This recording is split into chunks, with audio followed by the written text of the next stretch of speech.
নারী মনে করছে যে আমি ব্যাংকে চাকরি পেয়ে নিয়েছি, আমি এস্টাবলিশড হয়ে গেছি। নারী মনে করছে যে আমি জজ হয়ে গেছি, আমি একটা সম্মান পেয়ে গেছি। নারী মনে করছে যে আমি স্কুলের হেডমাস্টার প্রিন্সিপাল হয়ে গেছি, আমি একটা ভালো সম্মান পেয়ে গেছি। তুমি নিজে ধ্বংস হয়ে গেছো। মরলেই বুঝতে পারবা, তুমি তো আর বুঝতে পারছো না মরার ফলাফল কি। তুমি এমনিতে বুঝে নিয়েছো যে আমার অনেক মর্যাদা বেড়ে গেছে, সমাজের সব জায়গাতে কাজ পাওয়ার কারণে, সমাজের সব জায়গায় চাকরি পাওয়ার কারণে মনে করছে যে আমার মর্যাদা বেড়ে গেছে। জি না, তোমাকে কবর দেওয়া হয়েছে। কিসের তোমার মর্যাদা দেওয়া হয়েছে? তোমাকে তো বাড়িতে থাকার জন্য আল্লাহ বলেছে।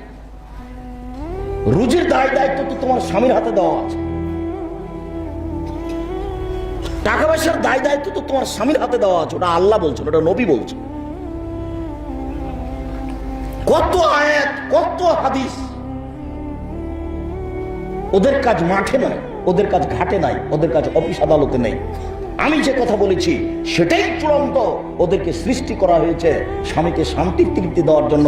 ওদেরকে সৃষ্টি করা হয়েছে বাচ্চা প্রসবের জন্য, বাচ্চাকে লালন পালন করার জন্য, বাচ্চাকে দুধ খাওয়ানোর জন্য। ওদের সৃষ্টি করা হয়নি অফিসের জন্য, ওদের সৃষ্টি করা হয়নি দেশ পরিচালনার জন্য।